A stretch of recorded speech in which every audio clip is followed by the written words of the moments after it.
بسم الله الرحمن الرحيم. الحمد لله رب العالمين،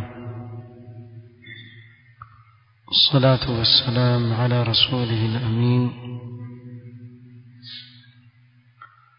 محمد وآله وصحبه أجمعين، أما بعد. ikiwa ni usiku wa tarehe 7 mwezi wa Dhulqaada mwaka wa 1440 katika darsa ya kitabu az-zaka kutoka katika kitabu al-mulakhas al-fiqhi al-allama صالح الفوزان حفظه الله تعالى.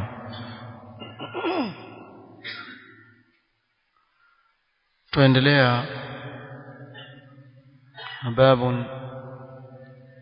في بيان أهل الزكاة ومن لا يجوز دفع الزكاة لهم. tulizungumzia katika wale watu ambao Allah subhanahu wa ta'ala ametaja kuwa zaka ifikishwe kwao alfuqara walmasakin, na pia tukawazungumzia al'amiluna 'alayha. na leo biidhnillah ta'ala tuanzia الرابع المؤلفة قلوبهم.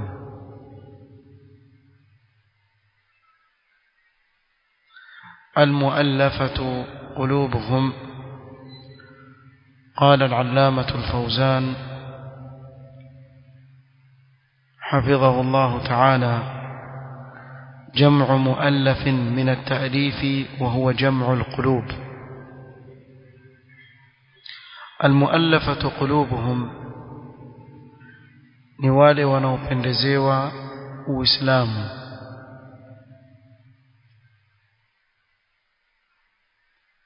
والمؤلفة قلوبهم قسمان: كفار ومسلمون. المؤلفة قلوبهم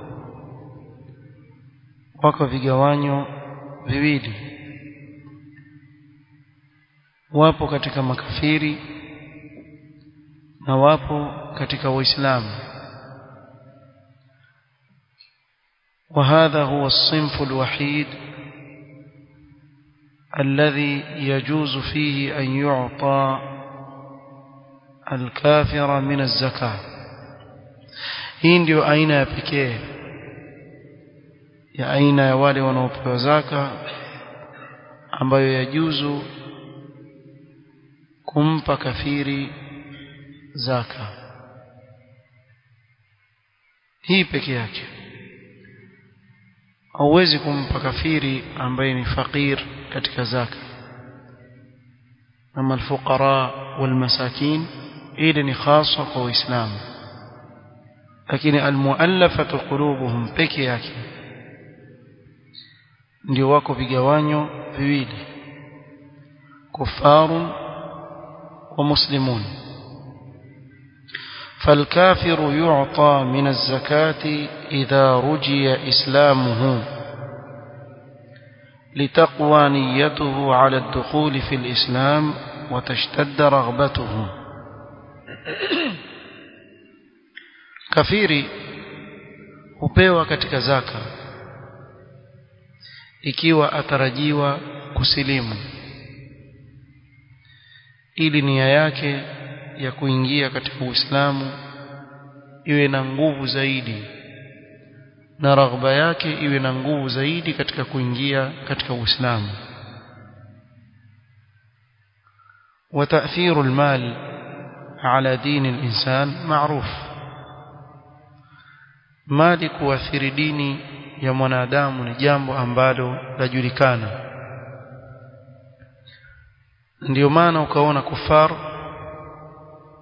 watumia mali zao katika kuwaingiza watu katika dini zao. kadhalika mfano rafidha hutumia mali katika kuwatumbukiza watu katika ushia. Sasa hawa watumia mali zao katika kuwapeleka watu katika batil. Watu wa haki wana haki zaidi katika kutumia mali zao kuwavutia watu katika haki. Tofauti ni kuwa wale wavutia watu katika batil, wakati watu wa haki wavutia watu katika nini? Katika haki. Ewe tofauti iko wazi. Kwa yule ambaye ni kafiri, tutarajia kuwa huenda biidhnillahi ta'ala pengine akipewa katika mali akalainika zaidi, akaukubali Uislamu na kuingia katika Uislamu, basi huyu atapewa katika zaka ili kumlainisha zaidi aingie katika Uislamu. Mtu aweza kusema kuwa lakini ataingia katika Uislamu kwa ajili ya mali. Naam, mwanzo ataingia kwa ajili ya mali, na hatutamwacha hivi, tutamfundisha Uislamu mpaka mwisho atakuwa yeye katika wale wenye kutoa zaka ikiwa Allah atampa uwezo. Na hili jambo masahaba walikuwa wakitaja kuwa mmoja wao alikuwa akiingia katika Uislamu walaysa lahu hammun illa ad-dunya, hana hamu isipokuwa ni dunia, taki chochote isipokuwa dunia. Mara ghafla hubadilika, ikawa hakuna kitu kinachopendeza kwake yeye kama dini ya Uislamu, lakini mwanzo aliingia kwa ajili ya dunia. Na Mtume sallallahu alaihi wasallam alikuwa akiwapa baadhi ya watu na kuwawacha wengine ambao wapendeza zaidi kwake yeye kuliko wale, na akataja kuwa inni la u'ti ar-rajula wa ghayruhu ahabbu ilayya. Limadha? Kwa nini alikuwa akiwapa wale wengine na wengine awapenda zaidi kuliko wale anaowapa? Khaufan alayhi minan nar, aogopea asipopewa yule huenda ikawa ni sababu ya yeye kuzidi kuwa mbali na Uislamu, mwisho ikampelekea katika kuacha Uislamu akaingia motoni. Mtume sallam alikuwa akifanya hili jambo, akiwapa watu kuwapendezea Uislamu alayhi salatu wassalam. Kwa hivyo makafiri hupewa katika zaka wakitarajiwa Uislamu au kuingia katika Uislamu, au nia yao kuwa na nguvu zaidi kuingia katika Uislamu na raghba yao kuwa zaidi, au idha hasala bi'ita'ihi kaffu sharrihi 'anil muslimin au sharri ghayrihi, au ikatarajiwa kuwa akipewa katika hii mali itazuia shari yake kutokamana na Waislamu kuipata au shari ya wengineo. Kwa mfano, wako makafiri katika mipaka ya nchi ya Kiislamu ambao huingia mara kwa mara wakavamia, wakapora mali, wakaua watu, wakaharibu mali, na nchi ya Kiislamu haina uwezo na jeshi la kuweza kupambana na wao. Aslan ilikuwa wapambane na wao, lakini hawana uwezo huo. Kwa hivyo wakawaita, wakakubaliana na wao kuwa sisi tutawapa kila mwaka kiasi fulani cha mali ili kuzuia ile shari yao wasiingie katika nchi ya Kiislamu wakaleta uharibifu. Hili pia laweza kufanyika. Au tuchukulie mfano, kuna kabila fulani, kabila lile ni watu waasi na wako sehemu pengine ya mbali, na kiongozi wa Kiislamu hawezi kutoa jeshi mpaka kule kupambana na wao. Akamshika kwa mfano mkubwa wa kabila ambaye asikilizwa, akamwambia, hii chukua na kila mwaka nitakupa, wazuie hao watu wako kutokamana na shari yao. Aweza kuwa kafiri, lakini akapewa, atiiwa, watu wake wakamsikiliza, wakazuilia ile shari yao kutokamana na kufikia Waislamu. Basi hawa pia wapewa katika zaka. Asa hapa ndio utapata khawarij ahkam kama hizi wa hawazitaki, na ahkam ziko katika Qur'an. Sasa uweza ukashindwa wewe ukauliza, hiyo inil hukmu illa lillah, wanayokusudia wao ni ipi? Takubalije bwana? Mambo hayaendi na atifa, mambo yaenda na uhalisia wa yale mambo vile yalivyo. Huja wakati kawa daula ya Kiislamu ni dhaifu, hakuna njia isipokuwa ni kuwapa mali wale ili kuzuia ile shari yao, tena katika zaka kama wanavyotaja ulama. والمسلم المؤلف يعطى من الزكاة لتقوية إيمانه أو رجاء إسلام نظيره.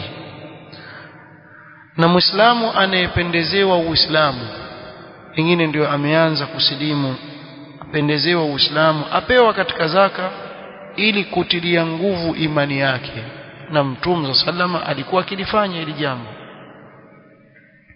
Mwanzo wa kusilimu Abu Sufyan radhiyallahu anhu alimpa ngamia 100.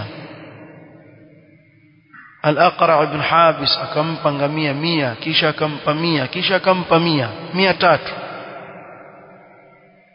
Na waje wengine wakubwa makabila, ampa mbuzi baina ya majabali mawili, yani mbuzi wengi sana. Arudi kwao huko akipiga ukelele, ya qaumi aslimu fa inna Muhammadan yu'ti ataa man la yakhsha al-faqr. Muhammad kutoa kwa mtu ambaye haogopi umaskini. Tazama anavyoathiri Mtume sallallahu alayhi wasallam, mali yaathiri msimamo. Na ndio ukaona watu ambao si wa haki mara moja utengezwa hivi, wakateteleka katika ile haki kidogo ambayo pengine labda imebakia nayo, basi ukamwona huyo ashapinda nini, ameona dunia. Lakini watu wa haki watakana waitumie ile mali katika kuwavuta watu kwenye haki, na wala hakuna kosa katika hilo.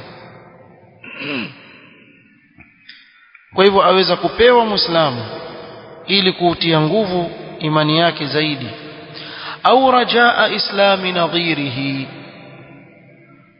Kwa mfano kuwe kuna kabila fulani na ubavuni mwao, majirani zao, kuna kabila ambalo halijasilimu, ni makafiri. Waislamu wakaja, wana mbuzi 500 za zaka. Hizi mbuzi bwana zimeletwa kwa kiongozi wa hili kabila ambalo wamesilimu. Hizi bwana nzako, zaka yako hii, zaka umepewa wewe. Wale jamaa kule jirani wanasemaje? Mbuzi 500, sisi pia tuwe waislamu. Hao waingia katika Uislamu. Angalia hikma ya Uislamu, na wao pia waingie katika Uislamu. Mkiingia katika Uislamu, na nyinyi pia kiongozi wenu atakuwa kiletewa kama mbuzi 500 kila mwaka. Utabaki mtu katika ukafiri hapo. Watasilimu. Mtu anaweza kusema lakini watasilimu kwa ajili ya mali. Ndio mwanzo tutakawasilimu kwa ajili ya mali. Kisha wakishasilimu kwa ajili ya mali, wafundishwa ule Uislamu, kisha wataupenda ule Uislamu. Na hivi alikuwa akifanya Mtume sallallahu alayhi wa ala alihi wasallam. ونحو ذلك من الأغراض الصحيحة المفيدة للمسلمين. na mfano wake katika haya malengo sahihi yenye kuwafaidisha waislamu. والإعطاء للتأليف إنما يعمل به عند الحاجة إليه فقط. na kutoa zaka kwa ajili ya kuwapendezea watu Uislamu hufanywa wakati watu wanapohitajia peke yake. Kama kwa mfano kumpa kafiri ambaye tunataka azuie sharia yake dhidi ya Waislamu. Kwa mfano jeshi la Uislamu likapata nguvu, katika hali kama hii itatumika njia nini? Njia ya vita. Maadamu wavamia watazuiliwa kwa nguvu. Sasa katika hali kama hii ambapo Waislamu wana nguvu, hakuna tena kutoa nini? Kutoa katika zaka eti kwa ajili ya kuzuia sharia yao. La. Kadhalika ikiwa daula ya Kiislamu ina nguvu kisawasawa, kwa mtu akisilimu hawezi kurudi nyuma. Ajua nikirudi nyuma nitasimamishwa hadi ya murtad. Kwa katika hali kama hizi zaka haitapewa hawa. لأن عمر وعثمان وعلي رضي الله عنهم تركوا الإعطاء للتأليف لعدم الحاجة إليه في وقتهم. عمر عثمان علي رضي الله عنهم waliwacha kutoa zaka kwa ajili ya kuwapendezea watu Uislamu kwa sababu walikuwa hawahitaji wakati wao. والإنسان طبع على محبة المال. mara nyingi mwanadamu ni maumbile apenda mali. Kwa kule kupenda mali kwake basi apewe mali, aelekezwe katika haki, aelekezwe katika usawa. Wakati mwingine yabidi ili kumvutia mtu katika haki na katika usawa. الخامس الرقاب. الرقاب watumwa. aina ya watu watano wanaopewa zaka ni hao watumwa. Jambo la utumwa lilikuwepo kabla ya Uislamu. Lilikuwepo kabla ya Uislamu, ingawa lilikuwa likitumika kwa dhulma, yani walikuwa wakiwadhulumu wale watumwa. Uislamu ulipokuja ukawaelekeza watu katika uadilifu katika jambo hili. Na hili jambo pia lilikuwepo katika nchi leo ambazo zapiga kelele kuwa Waislamu walileta jambo la utumwa na kadha, na si wa kweli katika hilo. Kwa mfano nchi ya Umarekani. Nchi ya Umarekani imejengwa na watumwa, na hili ni jambo lajulikana. Walipokuwa wametosheka katika ujenzi wa nchi yao, ndio wakafuta lile jambo la utumwa, na wala si kitambo. Yani bimaana haifiki miaka 100, pengine miaka 100 hivi tangu kufutwe ule utumwa. Na ushahidi wa hili jambo utakuta kuwa watu wenye asili ya Afrika wako wengi sana katika nchi kama hizi ambazo walikuwa wakiwatumia katika kazi ambazo hawawapi malipo, na walikuwa wakija wakiwawinda kama wanyama. Afrika waja wawinda watu, washika kwa nguvu bilmalayin. Na katika hawa zaidi ya 50% watakufa njiani, na wao wajua hivyo kuwa zaidi ya 50% watakufa njiani. Wafe njiani watupwe, lakini wale watakaobakia wataenda kutumishwa kule. Sallallahu alaihi wasallam. Watu huru, si watumwa, wamewashika kwa nguvu wakawafanya watumwa. Na leo ndio hizo aibu zaanza kutokea moja moja. Sasa tukiwaambia nchi za Kiarabu kuwa nyinyi mlitufanya watumwa, hebu tuangalie nisba ya wale watu ambao waonyesha watoka Afrika ni wangapi, na tuangalie Umarekani na kwingineko katika nchi kama zile, nisba ya wale watu ambao asili yao Afrika ni wangapi. Kwa akili peke yake utakuta kumbe watu walitumiwa vibaya sana. Wallahu almusta'an. Almuhim, tukizungumzia utumwa, وهم الأرقاء المكاتبون الذين لا يجدون وفاء. hao watumwa wenyewe wako asnaf, na hapa tataja صنف tatu, aina tatu. الصنف الأول الأرقاء المكاتبون الذين لا يجدون وفاء. mtumwa aweza kumwambia bwana wake kuwa mimi nataka kujikomboa ili niwe huru, kwa hivyo wataandikishiana, utalipa kima fulani mpaka uwe huru, sawa. Sasa yule mtumwa ikiwa amekosa cha kulipa kwa ajili ya kununua uhuru wake, itachukuliwa mali katika zaka, lakini katika ile zaka hatutasema kuwa lakini anaambiwa kwa mwezi alipe shilingi kadhaa, kwa hivyo sisi tutamlipia kila mwezi mpaka iishe. La, zitachukuliwa alipiwe kamili, atoke katika utumwa, kisha waachiliwe huru. Kwa zaka yachukuliwa, apewa mtu kama fayu'ta al-mukatabu ma yaqdiru bihi ala wafa'i daynihi hatta yu'taqa wa yukhallasa min ar-riqi. Kwa huyu mtumwa aliandikishiana na bwana wake atapewa katika zaka kiwango ambacho kitamtosheleza yeye kuweza kulipa lile deni lake, ili awachiliwe huru kutokamana na ule utumwa aliokuwa nao. ويجوز أن يشتري المسلم من زكاته عبدا فيعتقه. هذا الصنف الثاني. أين يبيلي mtu yuko si mukatab, ni mtumwa. Muislamu ana pesa za kutosha za kuweza kununua mtumwa za zaka, aenda amlipia yule aliyemmiliki yule mtumwa, ampa katika pesa za zaka, kisha amchukue yule mtumwa amwachilia huru, amwachilia huru yule mtumwa. ويجوز أن يشتري المسلم من زكاته, katika zaka yake amnunua yule mtumwa abdan fayu'tiqahu, kisha amwachilia huru. ويجوز أن يفدي من الزكاة الأسير المسلم، وهذا الصنف الثالث. kigawanyo cha tatu ni matekwa. Kwa mfano kumekuwa na vita baina ya Waislamu na makafiri, katika vile vita wakatekwa baadhi ya Waislamu, au wakaja tu wakavamia wakawabeba wale Waislamu wakaenda na wao, kisha wakasema hatuwawachi isipokuwa kwa kupewa pesa ima fulani.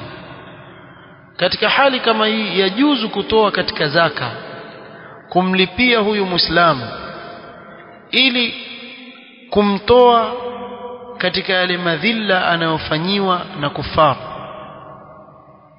bali huyu ndiye anayetangulizwa kabla ya al-mukatab na kabla ya yule abd ambaye utamnunua na kumwachilia huru. Huyu ndiye anayetangulizwa mwanzo, kwa sababu yuko chini ya taadhib, ya adhabu ya wale waliomteka. Huyu si mtumwa, aweza kuwa sikana kwa si mtumwa, lakini ameshikwa mateka. Huyu ndiye anayetangulizwa mwanzo. Kwa hivyo yajuzu kuchukua katika zaka kumkomboa yule aliyetekwa, na hii sio lazima iwe ni katika vita. Hata leo haya mambo yafanyika. Kuna baadhi ya watu huunga makundi ya ajabu ajabu, mara ghafla wakamshika mtu wakamteka, hasa akiwa katika familia ambazo zajiweza, wakambeba wakaenda naye, kisha wakapiga na simu, mwamtaka mwana wenu, toeni qima kadhaa. Sasa katika hali kama hii pia yajuzu kutoa katika nini, katika zaka, kwenda kumkomboa yule mtu. Kuna nchi nyingine katika nchi hasa nchi za magharibi mwa Afrika ama huko West Africa huko, haya mambo yaendelea sana sana.